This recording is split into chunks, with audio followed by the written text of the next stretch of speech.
Okay.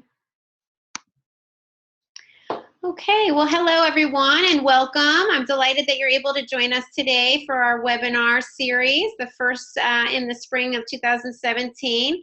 We're very excited to have you here. Before we get started, I just want to provide you with a little bit of background information about the Center for Student Success.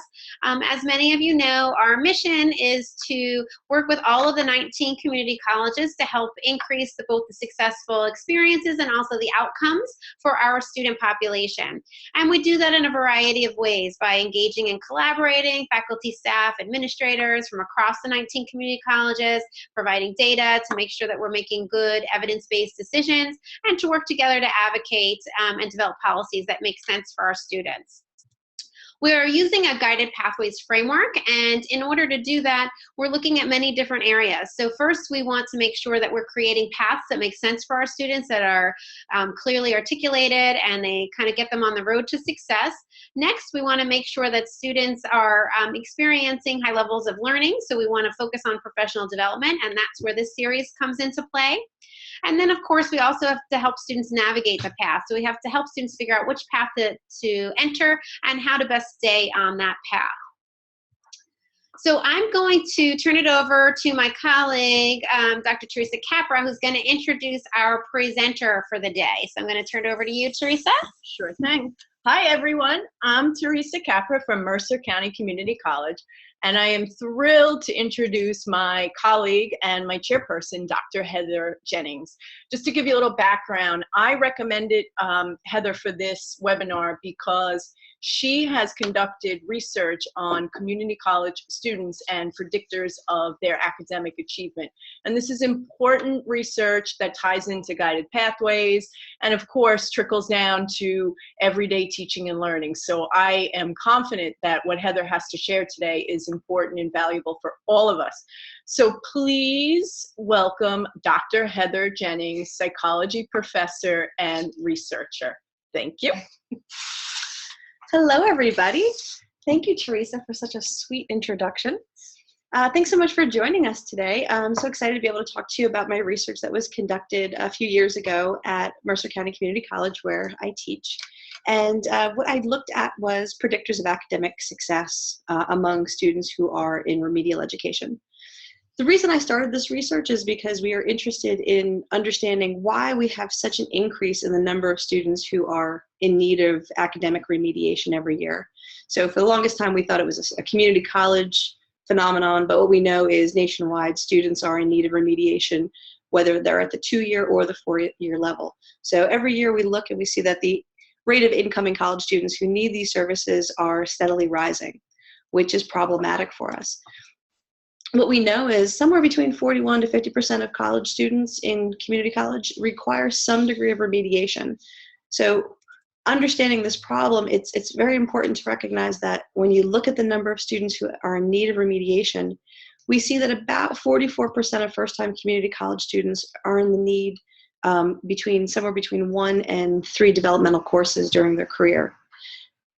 14% need even more, 3 or more classes. When we examine this, we know that this is a huge problem because there is a positive correlation between the number of remedial courses that are needed and the likelihood that students are going to drop out. So as a point of research, we want to understand how we can best help these students so that we can get them on the pathway to success. One of the key pieces of information that we need to understand is only about half of the students who enroll in developmental courses are ever going to get to those college level courses and then, of course, advance towards the degree completion. And what we know is students who are in need of remedial education are already at a disadvantage. One, because they don't have the college level skills that they need to be successful. But when you have to take additional remedial level courses, that's going to extend their stay at the community college system, and it makes them almost impossible for them to finish in that 2 to 3 year period that we tell students you can finish an associate's degree in. As we look at the progression through the community college system, for our remedial level students, the rate of progression is slow, and students tend to drop out at high levels. when we think about remedial education, some of the problems and the hurdles that students have in this process is that, one, they're going to be in remedial classes, which extends the period of time that they're in the college environment. In addition to that, students get frustrated that the fact that they are identified as students who are in need of remediation makes it difficult for them to get through and realize that they do need to improve their skills before they're able to take these college level courses. And as a result, a lot of students don't want to do it and they become frustrated and they leave. When we look at remediation rates, after about 3 years, only 16% of first-time community college students who are taking remedial classes actually attained any type of credential, and 40% of those students were still enrolled. So what that shows us is that students are staying, they're persisting, and in the case of remedial level English students, it doesn't help them to be persistent.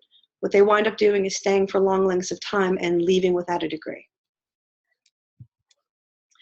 So with all those things in mind, I designed this study to better understand how we can help these students. So the purpose of the study was to determine if success in remedial reading and writing courses could be predicted through a variety of demographic and psychological and motivational constructs. So essentially, what can we know about our students that helps us predict who will be successful and who will not? In addition to that, this study was designed to help educators and college administrators understand the factors that are related to academic achievement, so that as they're planning programs and enrichment opportunities for students, we know who we can best serve. Additionally, if we understand what the predictive model is, then we can create at-risk models for students who are either incoming or current students, so that we can best identify them and help them achieve their college dream. Essentially, what are the two pathways that our students can take? If we understand what the predictor variables are, then we may be able to help them get down the path of success more efficiently. So my research question was, what are the variables that most predict academic achievement for remedial level English students? Now, there are lots of different levels of remediation, and for this particular study, I focused on English students in the lowest level reading and writing courses at Mercer County Community College. Why this is a significant study is that it's an understudied population. When you look through the literature, what you see is most of the studies that focus on remediation focus on four-year college remediation. Community college students tend to get left behind in the overall research area in general. So one of the reasons why I wanted to focus on community college student success was, one, it's an understudied population. We think we know a lot about them, but reality is we don't have a lot of research to back up these ideas we have. So in addition, we want to reduce student attrition, increase degree completion. We want to look at the groups that are most impacted. Now, a lot of our community college students are first-generation students. Some of our students are representative of low SES communities, people who typically have barriers to education. So that was another reason why this study was created with significance. And then ultimately, understanding what factors are going to best help our students and bridge the gap between students who are low achieving and high achieving. Essentially help our underserved students. So I looked at a bunch of criteria. I thought I knew exactly what I was going to find when I set out to do this study. And here's what I did. I wanted to look at academic achievement. So first, before we can do anything, we have to know what we're talking about, which is how are we measuring academic achievement? And in this sense, I looked at the final course grade for students in remedial English reading and writing. And I just dichotomized it. Students who passed were considered to be achieving. Students who failed or withdrew were not achieving. So I did a simple pass-fail construct. So if you have a C or higher in this class, you're categorized as academically successful. And students who failed to do that were academically non-successful. So if you had the F, if you had a non-credit, you fell into the group of non-success. So that's how I defined achievement from the start. Understanding who we're looking at, just so everyone is clear, I looked at Introduction to College Composition 1, which is our lowest level of writing remediation. So of the 3 levels of English remediation focusing on writing, this is the lowest, meaning that the students in this level have the least developed writing skills. In addition, I looked at Introduction to College Reading. Same thing, it's the lowest level of, in this case, reading remediation. These were the 2 courses that I examined, and I looked at academic aptitude variables. So a variety of things that were already available to us that are quantifiable. Every single student has to take the AccuPlacer test, so I used the AccuPlacer pretest scores. I used SAT scores that were provided by the students when they applied to the college. I looked at the cumulative GPA, which I got through our institutional research area. And I also looked at self-predicted course GPA and then the official course grade. Demographic variables, I looked at a lot of things. Again, thinking that I knew exactly what I was going to find. I looked at age, gender, financial aid status, employment status, how many hours a week are they working, how many hours are they engaging in caregiving activities, what was the parents' level of education, where are they living, do they have stable housing versus non-stable housing, and then I also looked at matriculation status. Are these full-time students or part-time students? So again, thinking that I knew what to expect, I have all of these predictor variables that I've already mentioned to you. And looking at these as a possible answer to the question of why aren't our students in remediation getting through at reasonable rates? So I looked at all of these psychological variables such as academic motivation. I used perceptual scales about confidence, the theories of intelligence scale, how confident are you in your own intellectual abilities? I looked for thrill-seeking personality. I looked at academic self-concept. I looked at academic motivation and level of school connectedness. So looking at these variables, I have a question for everyone. What do you think would be the most significant factor in success? Here comes the poll. I've launched the poll. Ding! Ding. So tell me what you think I would find.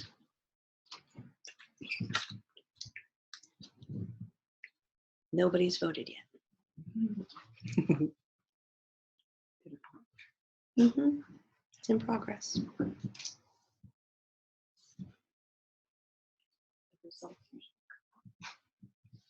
Right now. Until it ends, or I don't have They came up in real time last time. So if you're out there, please vote. You're making me feel so sad. Go to the chat. Okay. Click the orange button. The orange button. Maybe they're having trouble with it. Maureen thought that she submitted. All right, well, let's see. Maybe when you end it, it'll come in. I don't know, Maureen. That's a good question. Did you submit? Okay. I'm going to end the poll and see if the results pop up. So stand by. Nothing came in. Sadness. Oh, sad days. Okay, well, that's no big deal. Giving the question on your own, I'm sure you have an idea. You could chat your answer. That would be fun too. So if you wouldn't mind, maybe chat the answer that you gave. What do you think would have been the most significant factor in student success? Race and gender, outside employment, AccuPlacer pretest scores, or the student's level of motivation? So chat with me real quick. Okay, so Lori thought level of motivation. I thought that too. Maureen thought academic motivation.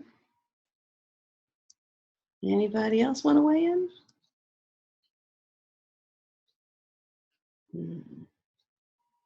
Well, Maureen and Lori, I was right there with you. In fact, that was the beginning of the catalyst to the study, that I thought if you were academically motivated and if you were a student who really felt good about yourself, then you would do well in the class. And I'm going to go over all the research with you. How do I take that down? Put a little cell right there. And I'm going to go over all that with you. And oh, Catherine thought race and gender too. Another one. Student motivation, levels of motivation, outside employment, basically everything that I thought too. Particularly race and gender, like Catherine thought. That we really thought that we had community college students figured out and that we knew what we would find. And I'm going to tell you that the results were not exactly what I expected. So when we look at this method, I used all of those variables that I just showed you. And what I wanted to do was look and see if there was a relationship between academic achievement and all of those predictor variables that I showed you, which included things like self-report items and institutional data that was provided by the college. So I targeted our remedial level students in English. I had 395 usable surveys, And that represents 93% of all of the English 023 and 033 courses available at West Windsor, and 85% of those same courses that are available at our James Kearney campus here downtown. Of the survey that the students filled out for me, there was a 93-item questionnaire, lots of subscales, lots of validated instruments that included, again, academic motivation, academic self-concept, theories of intelligence, etc., including that demographic information. So in addition to that, those AccuPlacer scores, cumulative GPA, all of that stuff that was more institutional was provided through the Office of College Assessment at Mercer. So this is what I got back. One of the things that we thought for sure we knew is that community college students are, what I was told for years in school, there are 40-year-old single moms who are coming back to school after their kids have gone into the elementary school system. And what we found out in this particular study is that's probably not true. Community college students are representing that traditional 18 to 20-year-old population that we see in the four-year school. So the mean age with this particular group was 21 years. So we're not seeing the 40-year-old returning students coming back. We're seeing students who are leaving high school and mostly coming directly to the community college system. Women outnumbered men by a small percentage.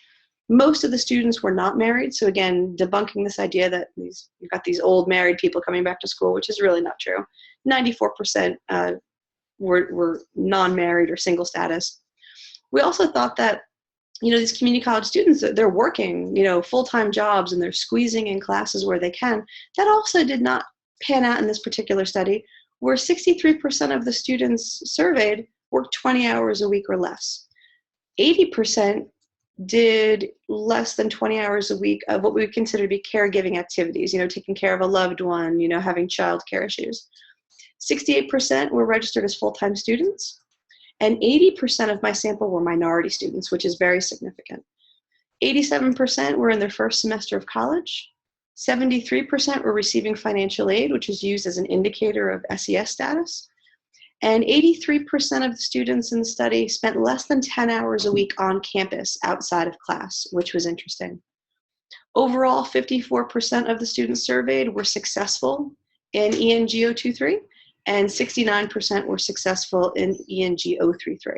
So there was a slight difference in the level of success between reading and writing. So this is what I set out to study. So to do this, I conducted univariate analyses of all the variables that I presented to you. I used chi-square and independent t-tests. My alpha level was set at 0.05.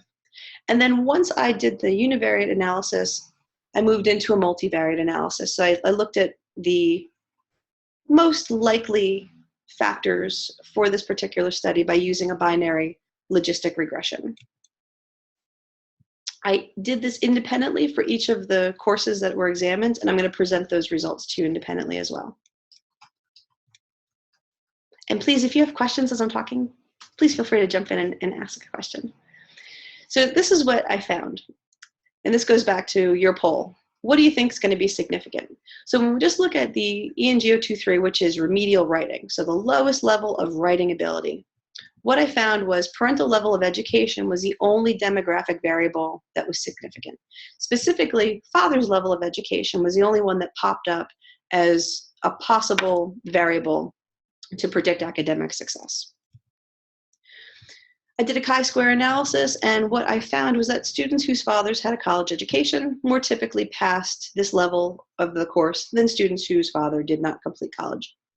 Not tremendously fascinating information. This is kind of documented in the lit that students whose parents have been to school typically do better, which is why we focus on those first-generation college students as a risk group. When we look at the ENG033 reading class, I didn't get that result. So I got very different results for what was significant on a univariate level.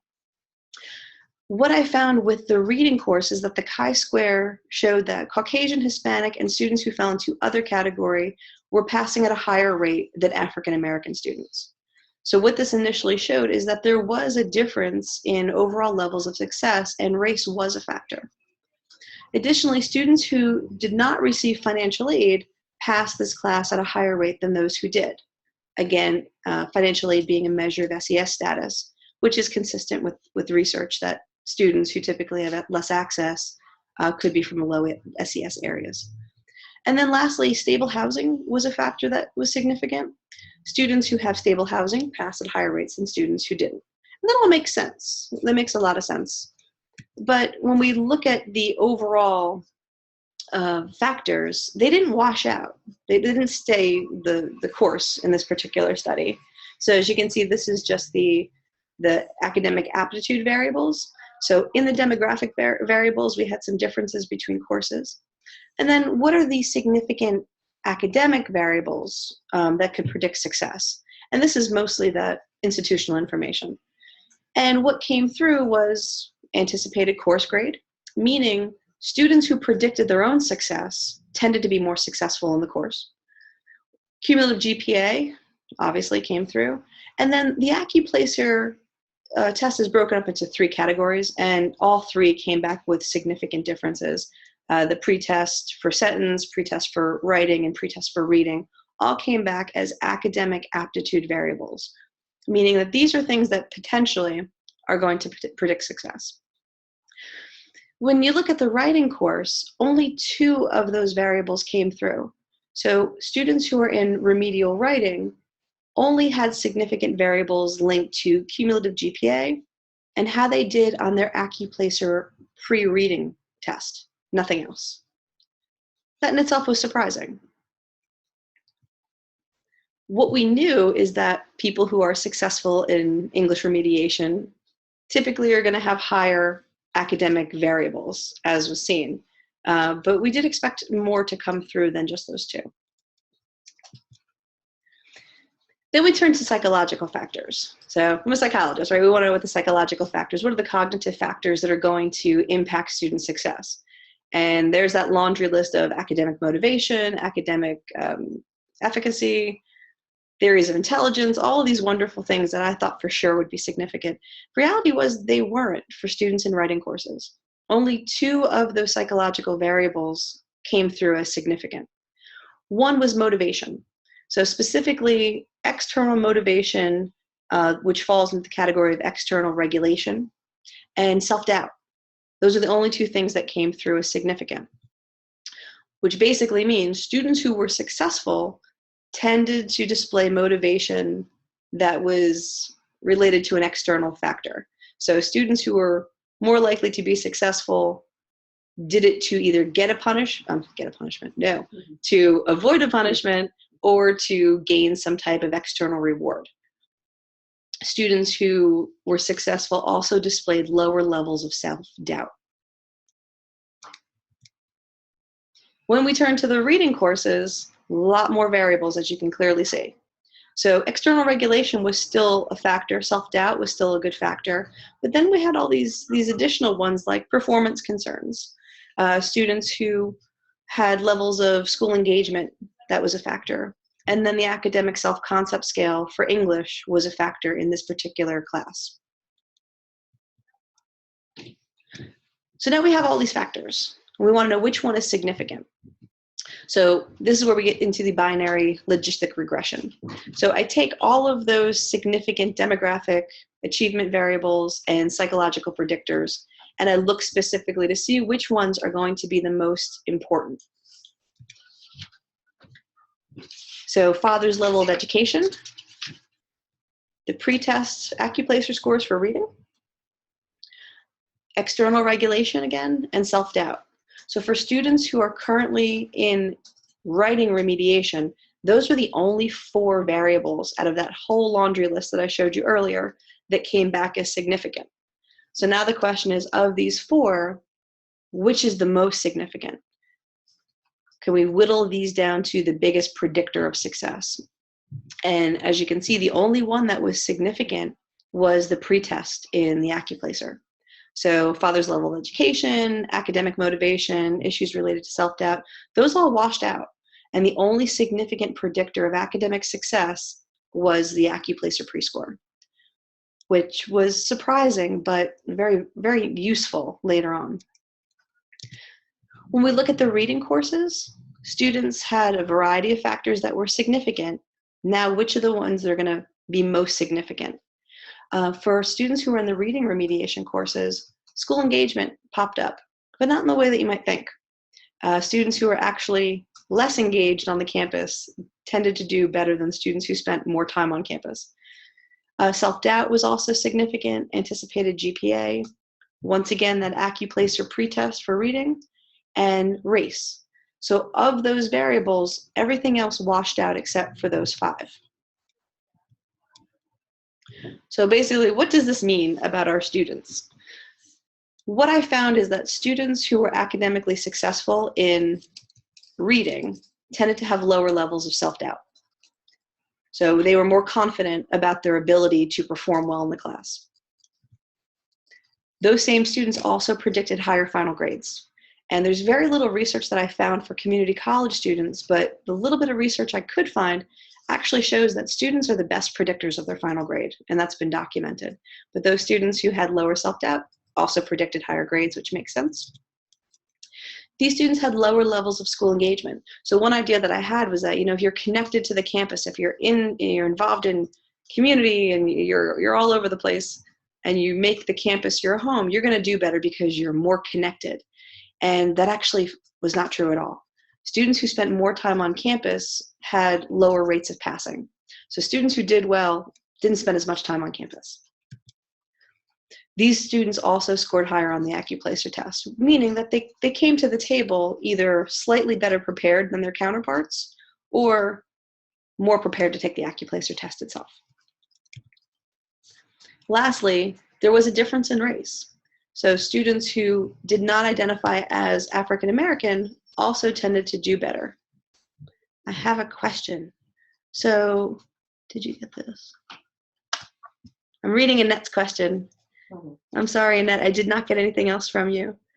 And Beth thought something was interesting. Did you have anything you wanted specifically to ask, Beth?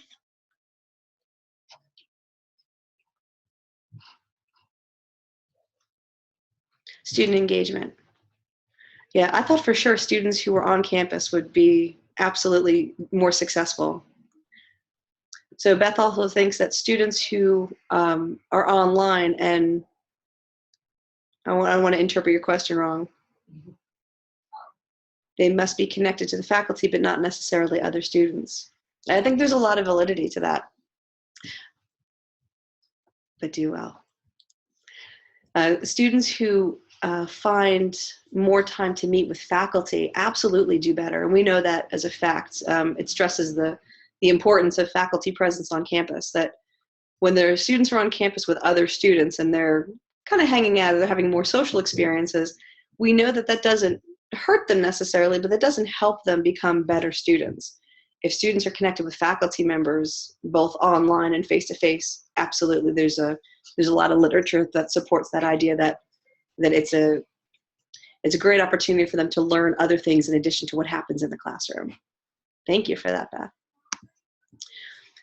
So when we look at additional analysis, some of the things that I found interesting that were not part of the original study was, okay, we have this wonderful measure, and we know that AccuPlacer pretest scores determine whether or not students get into these courses. What rarely happens is a post-test, and I was so lucky this one semester that our college decided to do a post-test, almost like an exit interview, if you will, for this course. Mm-hmm. And I was thrilled that they did it. Unfortunately, they've never done it again, which is sad. But we wanted to see, how are they doing after this course? And I had that information. I was so excited. So the information that I got was pre and post. So I used an ANOVA, and I want to see were there differences between the groups. Differences between groups of students within each core course, and then differences among the students. So I looked at things like age and gender and race and matriculation status and degree program. I also had this great theory that if you knew what you wanted to be when you grow up, you knew what courses to take, and that would help you be more successful. I looked at things like the final predicted grade, financial aid status, all of those things that I've mentioned to you already were analyzed. And what I found was there were significant differences between groups on the AccuPlacer pre and post test. And looking at that difference, I did a Tukey post hoc, and I wanted to say, okay, there's differences between pre and post with the group. What's the difference? And what I found is that there was a difference in race. So African American and Caucasian students had differences between them. Unfortunately, what I saw was what's called the Matthew effect, meaning that the students who came in who were African American tended to improve, but not improve as much as their non-African American counterparts, or what we call the widening of the achievement gap. So what I did see, and you can show by the graph here, is that when you look at each of the groups based on race, everybody did better, which is a credit to the course in itself, that the course helped, the course improved their levels of proficiency. But what we see is that Caucasian students came in slightly above the margin, and then they did really, really well.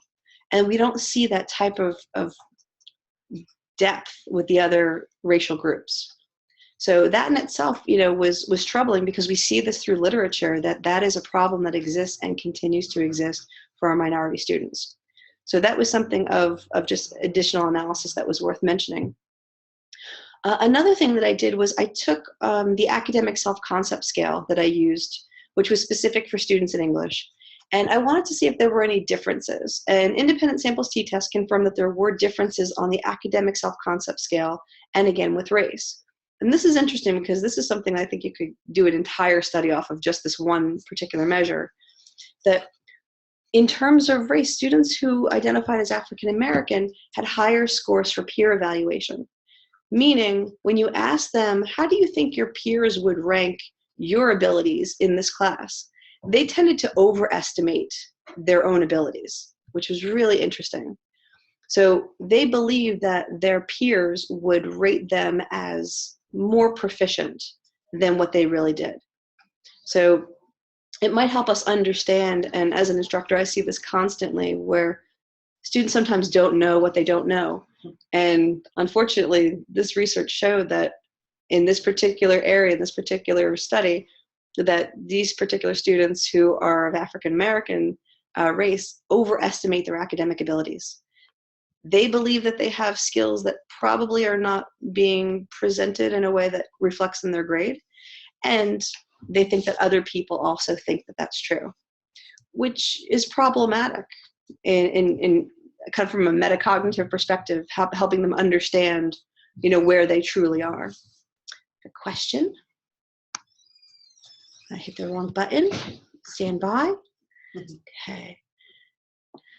So Glenn is asking, do students have problems with realistic self-appraisal? That's a great question, and I would love that one analysis that I was mentioning to you. I would love to do an entire study just based on that. Based on this particular cohort, yes, it seems that a particular group of students who were not successful did not have realistic self-appraisal. They believed that they had skills that they could not prove that they had, and they also felt that other people would believe that as well. Annette teaches college reading. Ooh, wonderful. And I have seen a close connection between the AccuPlacer score and their final grade. Scores in the 20s typically do not pass, 30s just pass the course with C's, and those with the 40s achieve B's and A's.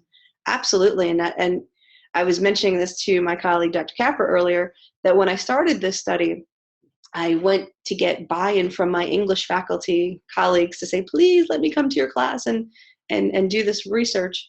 And when I mentioned to them that I wanted to use the AccuPlacer pre and post scores, I was really surprised how much they all hated it. And I had the opportunity to look into the AccuPlacer and see, why do so many colleges use the AccuPlacer?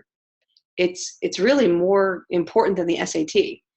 And what I found is that the reliability and the validity measures on the AccuPlacer, love it or not, they're good. And I think what you're saying, Annette, is it does have predictive value. It really does. Students who come in with a 20 AccuPlacer are coming in so under the level of where they really need to be.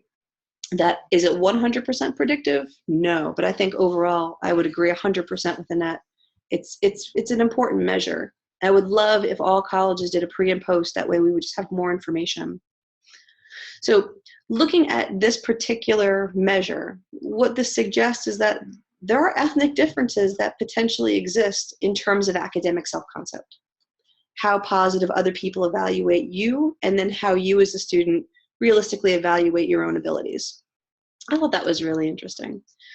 So having this information, how can we use this one variable that came through to help enhance success? And overall, I think as instructors and anyone who works in the college system, that's our goal, is we want to make sure our students are successful.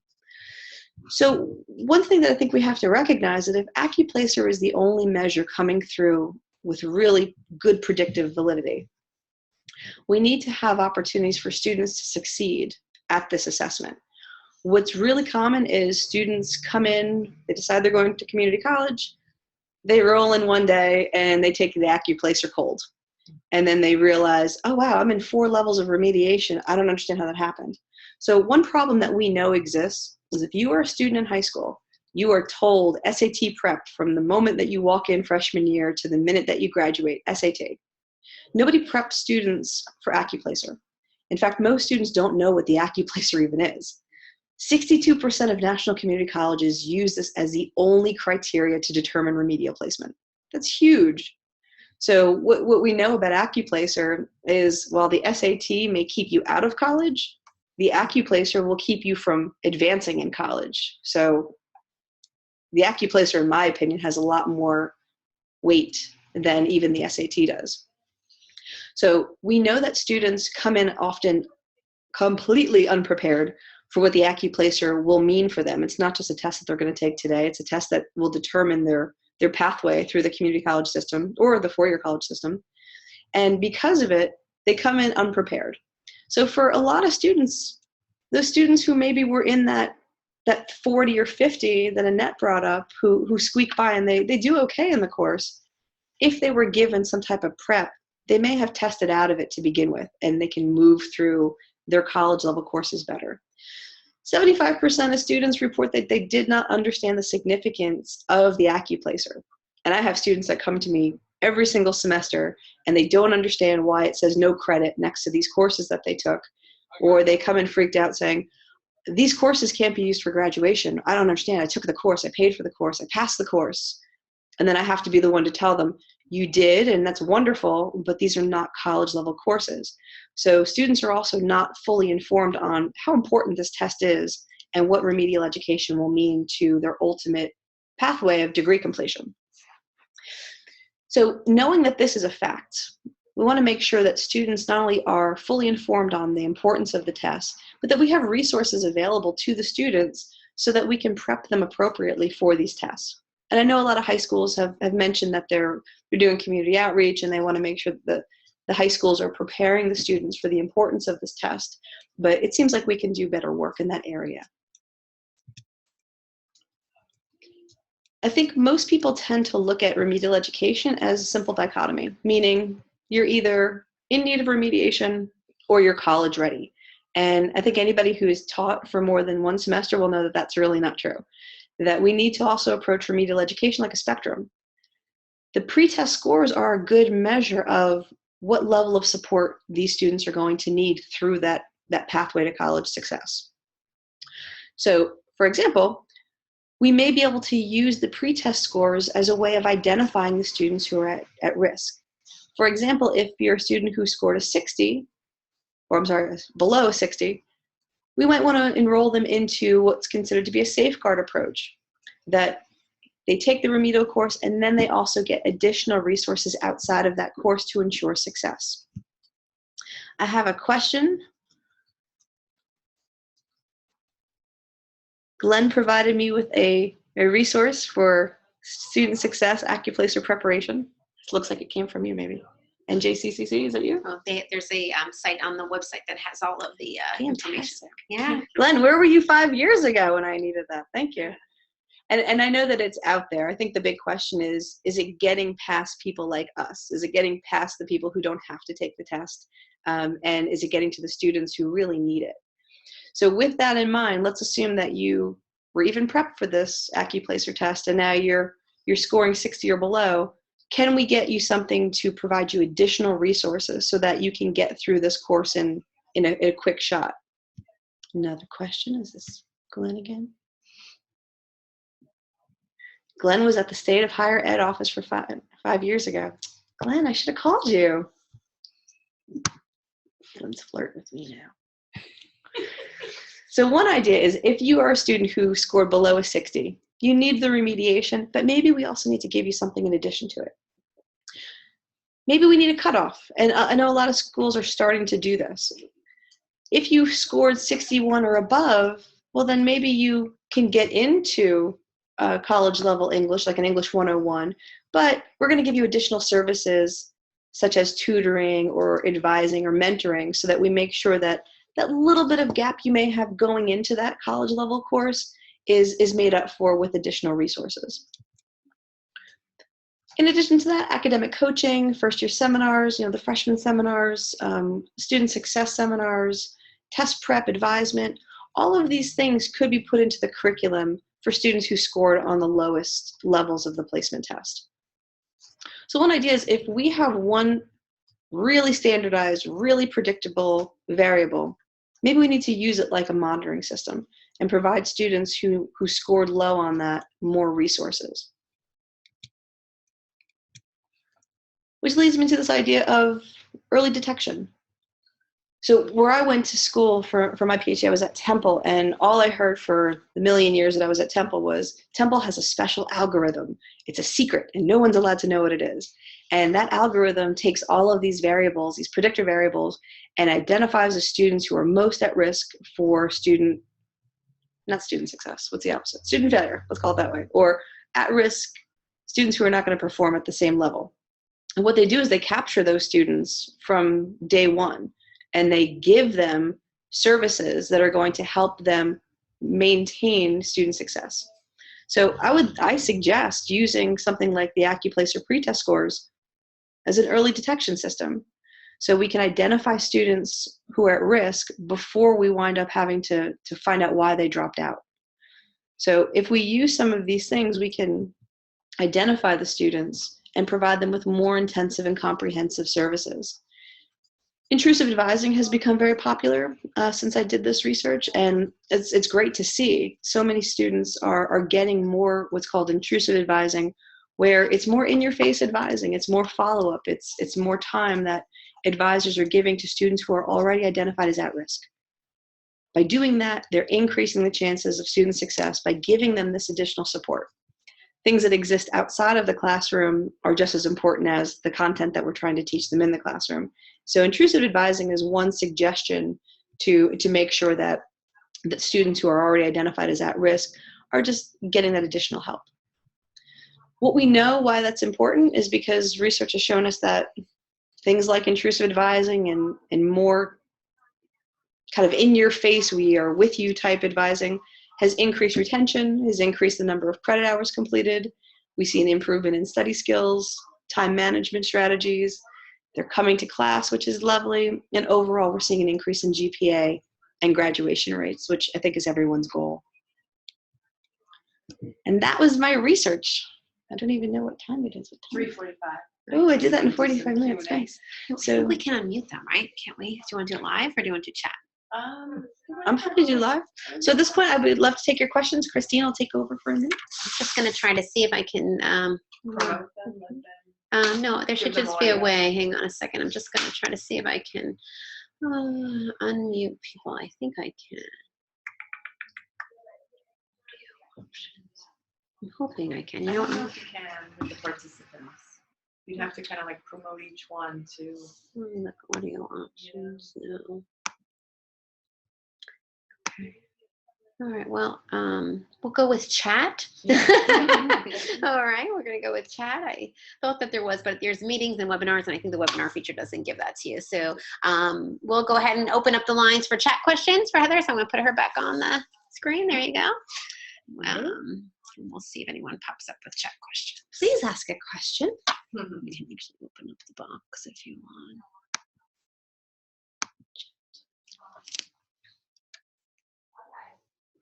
I feel like we need music.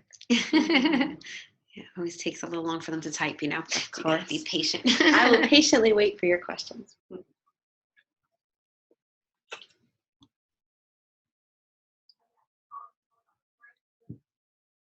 you have a question?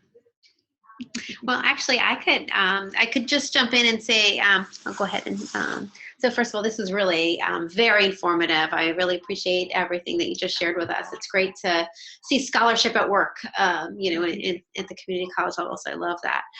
One of the things that you mentioned at the end was the intrusive advising, and we're actually spending a lot of time in the center really looking at how we can, you know, kind of just shake loose our old hat advising, where we really just kind of deal with students when they come in and help them with registration, which isn't really right, isn't really advising. So I guess the challenge is, I think one of the most disturbing findings, which is a consistent finding, is that we're helping different populations in different ways. So you can see, you know, that some subgroups are just not growing at the same rate, despite given, you know, similar resources. So it's more of an observation. There's no answers, I know, to that question, but just something that really stood out to me. So anyway, just kind of, you know, talking out loud, but I do see you have a couple of there's at least one there, so I'll let you go ahead and get back to the audience. Thank you.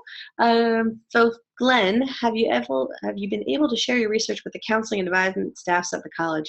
Oh, what a fun question. I actually presented this research to, at the time, it was our executive team, which is the president and the vice president of academic affairs and all the deans, and I really wanted to. I really wanted to let everybody know what I found, because I think what happens with research is it gets done and then it gets put in the drawer and you forget about it and nobody ever, you know, knows what happened. And I have begged for 4 years now to help with student services and to help get this information out there, and nobody ever takes me up on it, unfortunately. I wish they would.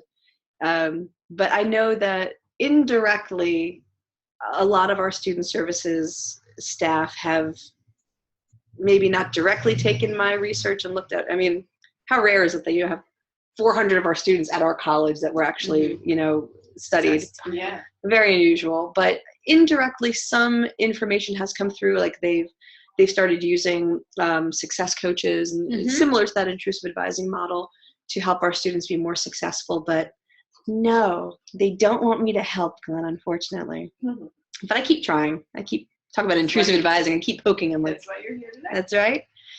Annette, is there a way for us to preview the AccuPlacer? We talk about it so much and I don't know the format. Annette, actually, AccuPlacer has a really good website devoted to it, at least when I was doing my research, where I don't know that you can take the official AccuPlacer, but there's a lot of practice tests available. So even if you were a student, you could go to their website and you could see what to expect. I know that's for sure.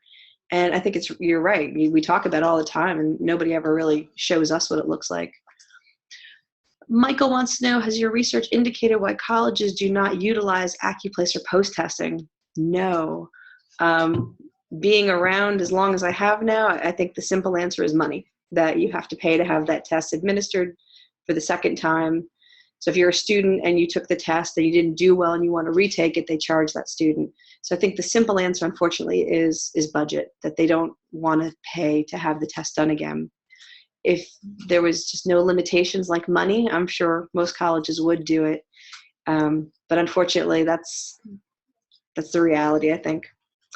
And Charisse, any advice on how to access more information about intrusive advising? Oh, I think there's so much information right now about intrusive advising that even goes beyond what I mentioned. Intrusive advising is becoming very, very common, thankfully. And I was going to say, I'm sure Christine can take that one. So I'll just jump in for a minute in terms of the advising. So as I mentioned a few minutes ago, advising is definitely a clear focus. It's part of our strategic plan. You see on the screen right in front of you our website, so you can go and access our strategic plan, and you'll discover very quickly that advising is one of our key focuses. We're actually holding an advising institute on Thursday, which is for guided pathway core team members. So as I mentioned before in the beginning of the presentation, Guided Pathways is kind of this framework for us to really understand how we can best help students enter a path, stay on a path, and have meaningful things happen while they're on that path. So that is, the Thursday event is for a specific group of folks, but the one thing I want to mention to you is that that is only one of the events. We're actually in the midst of planning an advising conference that will likely be held in June, so we're just trying to firm up date, locations, and things of that nature. And once we do that, that'll be an open invitation for anyone to come to that conference, so I certainly encourage you to do that. And in the meantime, we have a career conference that is on March 24th, and registration is open for that event already. So if you go onto the njstudentsuccess.org website or .com, actually both of them get you to the same place, you can find out about the upcoming events that we have and register for them. So there is a career conference, as I said, that's open to anyone on the 24th of March, and also an advising institute. And Glenn is sharing a couple of NACADA resources. So NACADA is the national organization that serves. So if you're looking for some of that information, NACADA's got a lot of professional development opportunities and a lot of great information on their website. It's just NACADA, and you can find a lot of great information there. The specific one that Glenn is sharing, I think everyone can see it, is the ksu.edu clearinghouse one. But lots of great stuff, so thank you for sharing that. So I know that we are coming up on the top of the hour, so Teresa, do you want to close us out and say some final remarks? That would be a great way for us to finish up, I think. So I'm going to turn it over to Teresa for just a minute, and then we'll be wrapping up in just a few. Well, howdy everyone. Thanks for tuning in today. I hope this was helpful. As you can see, this is the council's website here. As Christine mentioned, there's a lot of events coming up and great resources for everyone. I also want to show you that the webinars, we have more coming. We have 2. Hold on, let me. There we go. We have 2 more webinars coming. This will be archived as well, so if any of your colleagues were unable to attend today live, please just visit the website and the recording will be up. So spread the word if you found Heather's research to be useful. I personally think it's very important. I learned a lot, particularly about the Accuplacer. In any case, our next webinar will be on March 24th. No, excuse me. March, it's actually not up here, but it's going to be on, no, it is. It's March 28th. It's Tuesday, March 28th, I believe that. There it is, Tuesday, March 28th at 2 p.m. And that topic will be strategies for supporting success for students with disabilities. So be sure to tune in for that. And also in April, on April 10th,